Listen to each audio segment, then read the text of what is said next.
ఉన్న బంగారాన్ని విడిపించి ఆ రోజు ఆన్లైన్ రేటుకే మేము కొంటాం. Sharma gold company. నమస్కారం, వెల్కమ్ టు సుమన్ టీవీ. నేను గీతాంజలి.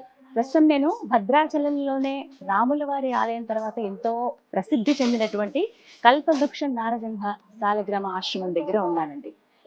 ఈ ఆశ్రమంలో ఎంత ప్రశాంతత ఉంటుందంటే అడుగు పెట్టగానే ఏదో లోకంలోకి మనం వెళ్ళిపోయాం అనే భావన నేను వచ్చిన ప్రతిసారి నాకు అలాగే అనిపిస్తూ ఉంటుంది. అయితే నేను ఇప్పుడు రావడానికి కారణం ఏంటో తెలుసా?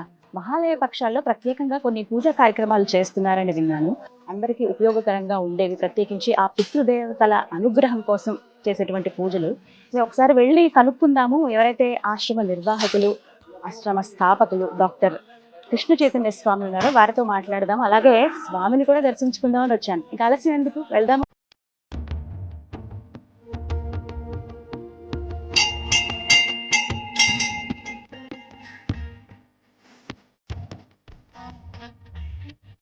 చాణూరమర్ధన గోవింద, చామీకర ప్రభ గోవింద, జనార్దనాయ గోవింద, జగన్నాయక గోవింద, తత్పురుషాయ. స్వామి కృష్ణ చైతన్య స్వామి కోసం వచ్చాము. గోదావరి దగ్గర ఉన్నాం. అక్కడ ఏదైనా కార్యక్రమం ఏమైనా జరుగుతుందా? అయితే అక్కడికే వెళ్తాం మేము. మీరు ఒకసారి ఫోన్ చేసి చెప్పండి మేము వస్తున్నట్టు. గురువుగారు గోదావరి దగ్గర ఉన్నారట, ఏదో కార్యక్రమంలో ఉన్నారు. ఇక ఇక్కడ మాట్లాడడం ఎందుకు, ఒకసారి స్వామి దగ్గరికి వెళ్దాం. అక్కడికి వెళ్ళి మిగతా విషయాలు తెలుసు.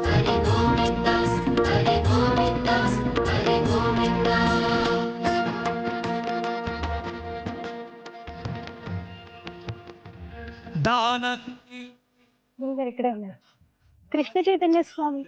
నమస్కారం గురువుగారు. నమస్కారం, బాగున్నారా? చాలా బాగున్నాను, మీరు ఎలా ఉన్నారు? మిమ్మల్ని కలుద్దామని మహాలయ పక్షాలకి ఏదో కార్యక్రమం ఉందని తెలుసుకున్నాను.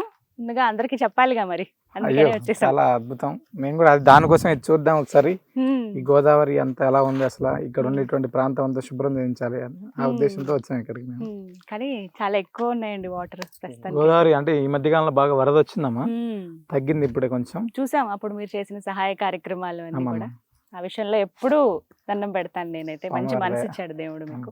అయితే ఈ వివరాలు చెప్తారా వ్యూవర్స్ కోసం? ఖచ్చితంగా, తప్పకుండా. అసలు ఎలాంటి కార్యక్రమాలు చేస్తున్నారు ఆశ్రమం తరపున? ఖచ్చితంగా చెప్తానమ్మా. ఇక తెలుసుకుందాం వివరాలు. గురువుగారు, మహాలయ పక్షాలు, ముందుగా మహాలయ పక్షాల విశిష్టత తెలియచేస్తారా? ఎవరైనా చనిపోతే ఆ సంవత్సరానికి సంబంధించినటువంటి తిథి, అంటే ఏ తిథి నాడు మరణిస్తే ఆ తిథి నాడు ప్రత్యేకంగా విశేషంగా ఆ తర్పణము శ్రాద్ధ కార్యక్రమాలు చేసుకుంటాం. అయితే చాలా మందికి ఆ తర్పణ శ్రాద్ధ కార్యక్రమాలు చేసుకోలేనటువంటి పరిస్థితి ఏదైనా ఏర్పడినప్పుడు మహాలయాలు ఈ భాద్రపద మాసంలో పౌర్ణమి అయిపోయిన తర్వాత పాడ్యమి నుంచి అమావాస్య దాకా 15 రోజులు కూడా తర్పణ శ్రాద్ధ కార్యక్రమాలు చేసుకోవడానికి చాలా విశేషమైనటువంటి. మహాలయాలు తర్పణ శ్రాద్ధ కార్యక్రమం చేస్తే గయా శ్రాద్ధ ఫలితం వస్తుంది అని చెప్పి మనకు శాస్త్రం. అయితే ఈ మహాలయాలు ఎందుకు చేస్తారు అసలు? నార్మల్గా ఏంటంటే పెద్దల చెప్పేటువంటిది ఏంటంటే, కర్ణుడు మరణించినప్పుడు ఆయన స్వర్గలోకానికి ప్రాప్తి అయినప్పుడు ఇంద్రుడు వెళ్ళి ఆయన దగ్గరికి వెళ్ళి ఆయన కలిశారు. ఈయన ఆహారం ఇచ్చినా, ఈయనకి ఏది ఇచ్చినా, అంటే వాటర్ ఇచ్చినాడు, నీళ్ళు ఇచ్చినా, ఏది ఇచ్చినా కూడా ఏం ముట్టుకున్నా అది బంగారు అయిపోతుంది కర్ణుడికి. అదేంటి ఆకలి అయిపోతుంది ఈయనకి, తినాలంటే ఏం తిన్నా ఏం ముట్టుకున్నా బంగారు అయిపోతుంది, ఎందుకు ఇలా అంటే దేవేంద్రుడు వెళ్ళి కర్ణుడికి చెప్తాడంట, నువ్వు అన్ని దానం చేసేసావు, అన్నం ఎవరికి కూడా ప్రసాదంగా అన్నప్రసాదాన్ని పంచలేదు, కనీసం ఒక గ్లాసు నీళ్లు కూడా నువ్వు ఎవరికి దానం చేయలేదు, నీకు ఇప్పుడే ఒక చివరి అవకాశం ఇది. ఈ 15 రోజులు కూడా భూలోకానికి వెళ్ళి అన్నప్రసాదాన్ని, అంటే నీటిని, ఇవన్నీ కూడా దానం చేసి తిరిగి మళ్ళీ సశరీరంగా స్వర్గానికి వచ్చేయచ్చాను. అప్పుడు ఈ 15 రోజులు కూడా భూమిపైకి వచ్చి ఆ పాడ్యం నుంచి అమావాస్య దాకా వివిధ రకాలైనటువంటి తర్పణాలు శ్రాద్ధ కార్యక్రమాలన్నీ నిర్వహించుకొని ఆయన చేసినటువంటి దానాలన్నీ చేసి తిరిగి సశరీరంగా వెళ్ళిపోయారంట. దానికి గాను ఈ 15 రోజుల కాలం పాటు, అంటే ఎవరైతే పితృదేవతలు అప్రీతికరంగా తర్పణ శ్రాద్ధ కార్యక్రమాలు చేస్తారు, మన కుటుంబంలో ఉండేటువంటి పితృదోషాలు కానీ ఇలాంటివన్నీ కూడా తొలగిపోతాయి అని చెప్పి మనకు చెప్తారు పెద్దలు. అంత అంటే చాలా విశేషమైనటువంటి రోజులు ఈ యొక్క మహాలయ పక్షాలు. ఎప్పటి నుంచి అండి కరెక్ట్ గా లెక్క వేస్తే?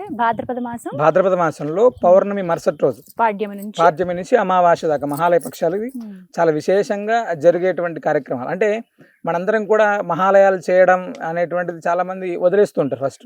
అవును. చాలా మంది తర్పణము అంటే శ్రాద్ధ కార్యక్రమాన్ని వదిలేశారు చాలా మంది. అంటే పెద్దలకు ఒకసారి పెట్టేటువంటి చేసాం కదా చాలానే మన వాళ్ళు ఏమవుతుందంటే మేము గయకి వెళ్ళామండి లేదా ఇంకో దగ్గరికి వెళ్ళాం, అక్కడ పెట్టాం, దండం పెట్టుకున్నాం, వదిలేసామని. కానీ వాళ్ళు ఇచ్చినటువంటి ఆస్తులు మనం రోజు అనుభవిస్తుంటాం కదా, వాళ్ళు ఇచ్చినటువంటి ప్రాణాన్ని మనం అనుభవిస్తున్నాం కదా. మనం ఎప్పుడు కూడా తప్పనిసరిగా తల్లిదండ్రులకు అనేటువంటివి ఎవరైతే పితృదేవతలు ఉంటారో వాళ్ళకి తర్పణ శ్రాద్ధ కార్యక్రమాలు ఖచ్చితంగా చేయాలమ్మా. చేయడం ద్వారా ఏమవుతుందంటే కుటుంబ వృద్ధి జరుగుతుంది. ఫస్ట్ ఏదైనా దోషాలు ఉంటే అవన్నీ కూడా తొలగిపోతాయి. దోషాలన్నీ తొలగిపోతాయి. వీటి మీద ఇంకా చాలా సందేహాలు కూడా ఉన్నాయండి. ప్రత్యేకించి అంటే మిమ్మల్ని అడగడానికి కారణం ఏంటంటే మీరు ఎన్నో కుటుంబాలకు ఒక పెద్ద కొడుకులాగా మారి ఎవరైతే గతించిపోయారో వాళ్ళకి శ్రాద్ధ కర్మలు చేస్తూ ఉన్నారు. దీనికి కారణం ఏంటంటే అలా చేయొచ్చా అసలు? అంటే ఇక్కడ ఏమైందంటమ్మా, లాస్ట్ 2018-19 సంవత్సరాల్లో మేము పనిచేసే ఆలయం దగ్గరికి వచ్చి చాలా మంది అంటే ఒక కుటుంబం ఫస్ట్ ఒక కుటుంబం ఏమైందంటే వాళ్ళకి తండ్రి లేరు, ఆడపిల్లలు 4 ఆడపిల్లలే, వాళ్ళకి తండ్రి లేడు. తండ్రి చనిపోతే పక్కింటి వాళ్ళ చుట్టాలు ఎవరు సంబంధించినటువంటి వాళ్ళు వెళ్ళి ఒకసారి ఈ 10 రోజులకు సంబంధించినటువంటి కర్మ ఇవన్నీ కూడా చేశారు. చేసిన తర్వాత సంవత్సరీకం దగ్గరికి వచ్చేటప్పటికి వాళ్ళకి ఏదో క్లాసెస్ రావడం వల్ల ఈ సంవత్సరీకం అనేటువంటిది వాళ్ళు చేయము అని చెప్పారు. మేము చేయము అని. వీళ్ళు చాలా మంది దగ్గరికి వెళ్ళారు, ఎలా చేయాలంటే ఎవరెవరు మీ వాళ్ళ కుటుంబ సభ్యులు ఉంటే మేము కరెక్ట్గా ఉండి చేస్తామని చెప్పారు. వాళ్ళు ఏం చేయాలో అర్థం కాక దానికి సంబంధించినటువంటి డీటెయిల్స్ అడగడానికి నా దగ్గరికి వచ్చారు.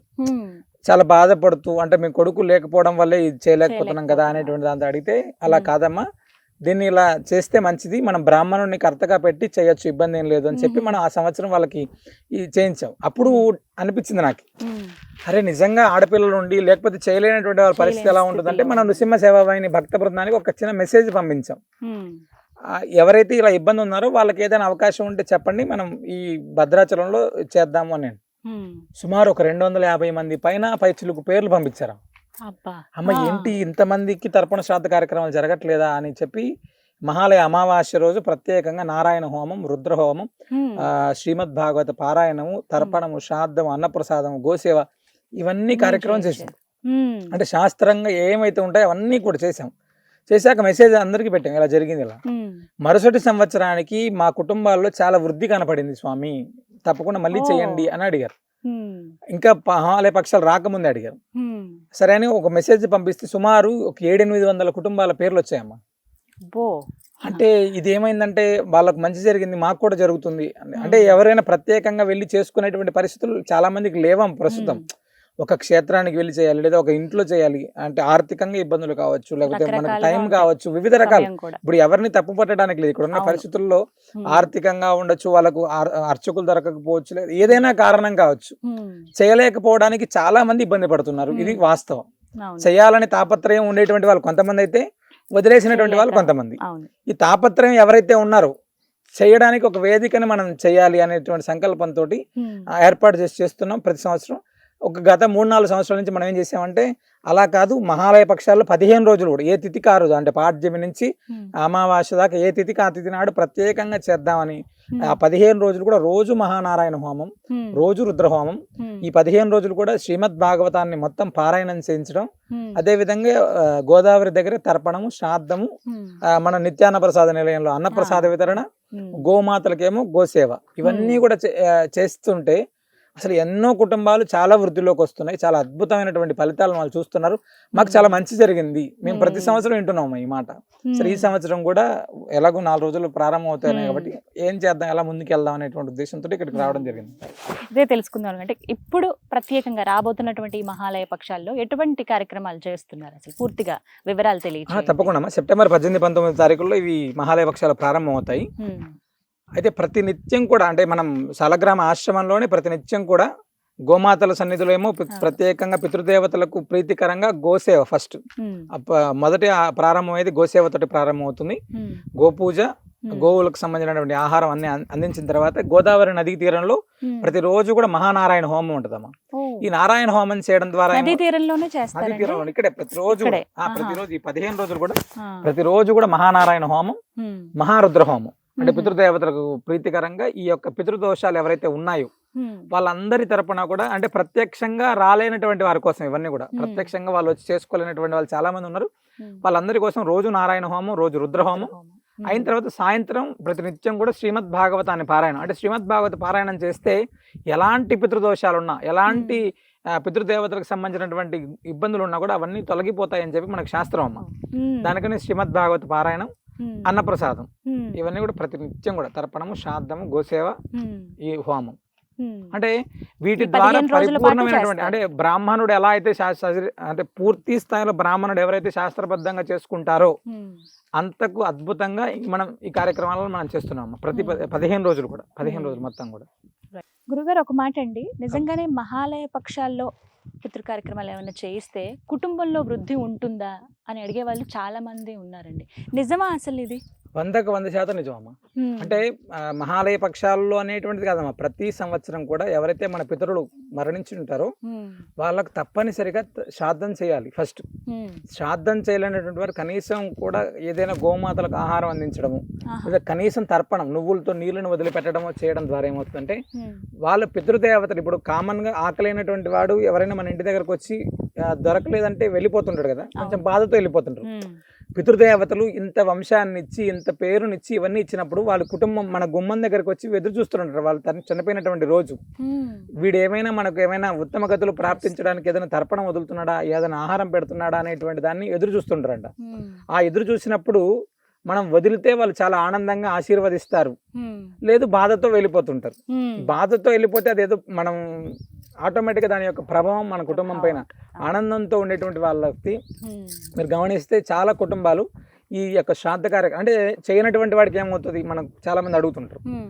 కుటుంబ వృద్ధి అనేటువంటిది ఖచ్చితంగా ఎక్కడో చోట ఇబ్బంది కలుగుతూనే ఉంటుందమ్మా. వాడు సంపాదిస్తుంటే దాన్ని ఆ డబ్బును కోల్పోతుంటాం, ఉద్యోగంలో ఉన్నతి లేకోకుండా, వంశ అభివృద్ధి లేకోకుండా చాలా చాలా రకాలైనటువంటి ఇబ్బందులు మనం ప్రస్తుతం సమాజంలో చూస్తున్నామమ్మా.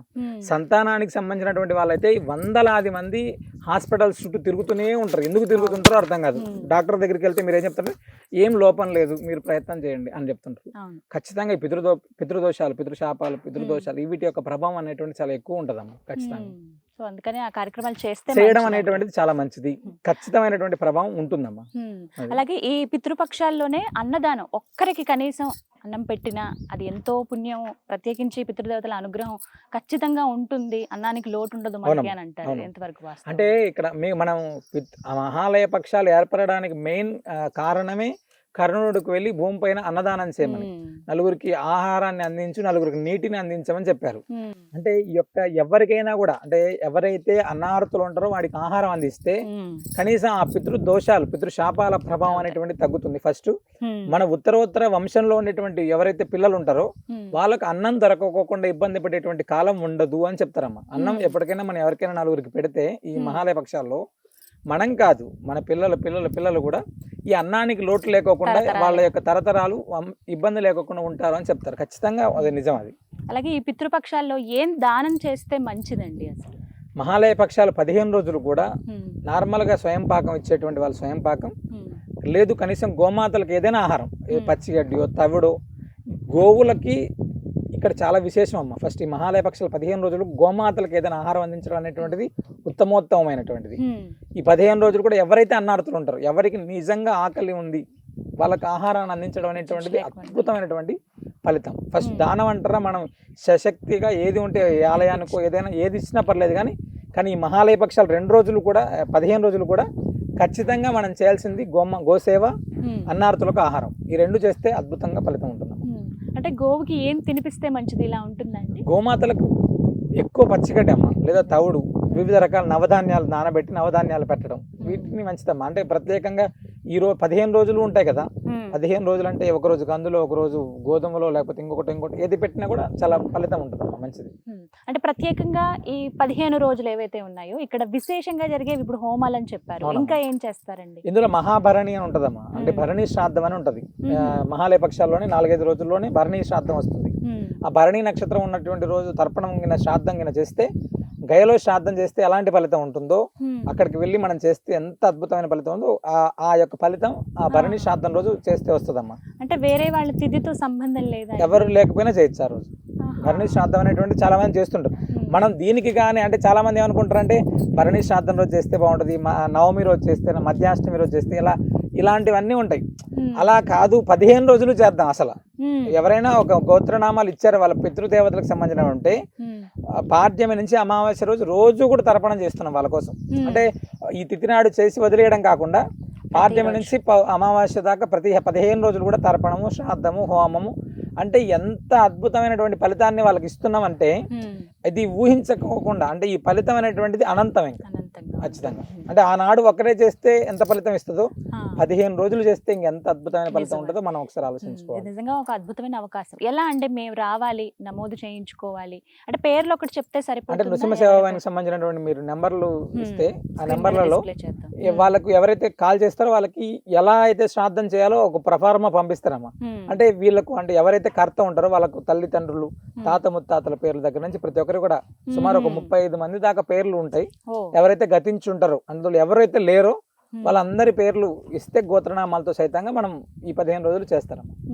ఎన్ని రోజులు ముందుగా నమోదు చేయించుకోవాలండి? కనీసం ఒక 2-3 రోజుల ముందైనా నమోదు చేసుకుంటే, ఎందుకంటే మనం అవన్నీ కూడా మళ్ళీ రాసుకోవాలి.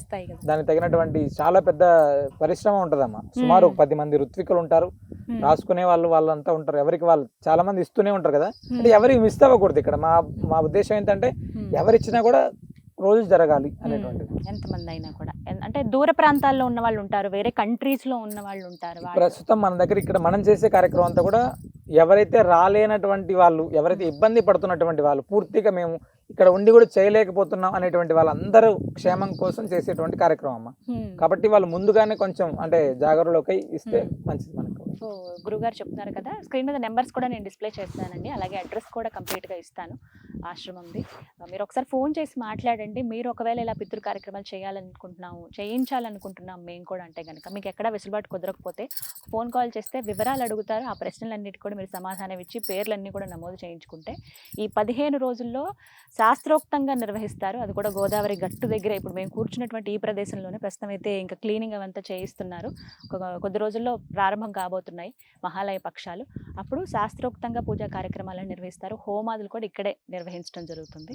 అలాగే గురుగారు ప్రత్యక్షంగా వచ్చే వాళ్ళ కోసం వచ్చే వాళ్ళందరూ కూడా భద్రాచలంలో గోదావరి నదీ తీరంలో బ్రాహ్మణులు ఉంటారమ్మా. పూర్తిగా తీర్థ పురోహితులు ఉంటారు. వాళ్ళు అక్కడ చేసేటువంటి వాళ్ళు ఉంటారు. అంటే ఇది పూర్తి ఈ పద్ధతి అంతా కూడా పరోక్షంగా ఎవరైతే ఇబ్బంది ఉన్నారో వాళ్ళు, ప్రత్యక్షంగా వచ్చినా కూడా బ్రాహ్మణులు ఉంటారు. వాళ్ళు చేసేటువంటి వాళ్ళు తప్పకుండా చేస్తారు. ఇబ్బంది ఏం లేదు. ఆ విషయం కూడా చేసుకోవచ్చు. అంటే 15 రోజులు ఉండలేరు కదమ్మా వచ్చేటువంటి వాళ్ళు. 15 రోజులు ఇప్పుడు ఏటిదో గుర్తు పెట్టుకుని, ఇప్పుడు ఉదాహరణకి చవితి రోజున గతించారనుకోండి, చవితి రోజు చేసుకోవచ్చు. ఆ రోజునే చేసుకోవచ్చు. ఆ రోజునే వస్తే సరిపోతుంది. రావచ్చు అమ్మా, వచ్చినా కూడా తప్పకుండా అట్లా కూడా చేసుకోవచ్చు. ఇబ్బంది ఏం లేదు దానికి కూడా. అంటే రాలేనటువంటి వాళ్ళు ఎవరైతే ఉంటారో 15 రోజులు చేయాలి మేము అనుకునే వాళ్ళు లేదు తిథి నాడు ఎవరైతే తిథి ఉంటారో ఆ తిథి నాడు చెప్తే ఆ తిథి రోజు చేస్తారు. లేదు అంటే యాక్సిడెంట్ వల్లలో ఏదో హెల్త్ బాగా ఇబ్బంది పడి చనిపోయినటువంటి వాళ్ళు, లేదా ఆత్మహత్య చేసుకున్నటువంటి వాళ్ళు, ఇవన్నీ కూడా అమావాస్యకు ముందు రోజు చేస్తాం. ఇవి వేరే యాక్సిడెంట్ లో చనిపోతారు అంటే శరీరం అంటే హాస్పిటల్స్ కి సంబంధించిన ఇబ్బంది పడి అంటే హార్ట్ స్ట్రోక్ ఇలా ఏదైనా శరీరం ఇబ్బంది పడి చనిపోయినటువంటి వాళ్ళు ఎవరైనా సరే, అది వాళ్ళు లేకపోతే ఆత్మహత్య లేదా మర్డర్ చేయడం లేదా ఏదైనా కారణంతో చనిపోయినటువంటి వాళ్ళందరికీ కూడా చతుర్దశి రోజు చేస్తారమ్మా. అంటే విషశస్త్ర హతానాం మహాలయం, అంటే పాము కాటు కానీ ఇలాంటివి ఏవైనా విష ప్రయోగాలు ఇలాంటివి ఏ దాని వల్ల చనిపోయినప్పటికీ కూడా వాళ్ళందరికీ కూడా అమావాస్య ముందు రోజు చేస్తారు. ఆనాడు చేస్తే వాళ్ళు ఇబ్బంది ఉండదు అని చెప్తారమ్మా. అంటే ఈ వివరాలన్నీ మీరు క్వశ్చన్స్ లో ప్రతి ఒక్కటి అడుగుతారమ్మా, అడుగుతారు చెప్తారు కూడా. నృసింహ సేవ వాహిని మీ తరపు నుంచి కాల్ చేస్తారు, వివరాలన్నీ కూడా మిమ్మల్ని అడుగుతారు. మీరు అసలు ఎక్కడ ఇబ్బంది పడాల్సిన అవసరం లేదు. వాస్తవం చెప్తే చాలు, అది ప్రత్యేకంగా వారికంటూ చేసినట్టు అవుతుంది. కాబట్టి చతుర్దశి రోజున చేయవలసినవి ఏవైతే గురువుగారు ఇప్పుడు చెప్పారో అలా గతించిన వాళ్ళకి అలాంటి కార్యక్రమమే జరుగుతుంది. కాబట్టి ఎవరో ఇదొక మహద్భాగ్యంగానే భావించాలి. ఎందుకంటే పితృదేవతల అనుగ్రహం ఉంటే మనం చేసేటువంటి ప్రతి పనిలో వారి దీవెనలు ఉంటాయి, వారు ఎప్పుడు తోడుంటారని చెప్తారు. అలాగే మనలో చాలా మందికి సందేహాలు ఉంటాయి, ఎప్పుడు ప్రాబ్లమ్స్ వస్తున్నాయి, కుటుంబంలో ఎదుగుదల లేదని, పిల్లలు సరిగ్గా చదువుకోవట్లేదని, వివాహాలు ఆలస్యమని, సంతానం లేదని, వీటన్నిటికీ కారణమే పితృదోషాలు ఉండడం అనేది. అవి నివృత్తి చేసుకునేటువంటి మహా అవకాశం అంటే ఈ పితృపక్షాలేనండి. స్క్రీన్ మీద నెంబర్ కూడా డిస్ప్లే చేస్తున్నాను. కృష్ణ చైతన్య స్వామి గారు చాలా శాస్త్రోక్తంగా పూజా కార్యక్రమాలు చేస్తున్నారు, హోమాదులు నిర్వహిస్తారు, పితృ కార్యక్రమాలు కూడా చేస్తున్నారు. కాబట్టి మీరు కూడా పాల్గొనవచ్చు. కొన్ని సందేహాలండి, అంటే నిజమా కాదా కూడా తెలియదు, గొడవలు అవుతూ ఉంటాయి ఊరూరికని. ఎందుకు గొడవలు అవుతాయో కూడా తెలియదు కుటుంబంలో. ఇవి కూడా పితృదోషాలు. భార్యాభర్తల అన్యోన్యత ఫస్ట్ అంటే మనం ఇప్పుడు అనుకుంటున్నాం ఈగో మామూలుగా, కానీ పెద్దలు ఏం చెప్తారంటే ఇప్పుడు మన దగ్గర పితృదోషాలు ఉన్నాయి, మన కుటుంబంలో పితృదోషాలు లేక ఏదైనా కారణం కావచ్చు, శాస్త్రబద్ధంగా ఇబ్బందులు ఉండేటువంటివి. అవతల వ్యక్తి అమ్మాయి ఇంట్లో కూడా సేమ్ అదే ఇంట్లో నుంచి వచ్చిన అమ్మాయి అయితే వాళ్ళిద్దరు చేసే పని అదే కదా. ఇంకా అంటే ఏదో రకంగా తెలియనటువంటి గొడవలే ఎక్కువ కారణం. ఇప్పుడు ప్రస్తుతం ఏమంటే సమాజంలో చాలా ఎక్కువ ఇబ్బందిగా ఉండేటువంటి గొడవల కంటే చిన్న చిన్న గొడవలే అవి పెద్దగా దారితీసి ఎక్కడికో తీసుకెళ్లేటువంటి పరిస్థితిని ప్రస్తుతం చూస్తున్నాం అమ్మా.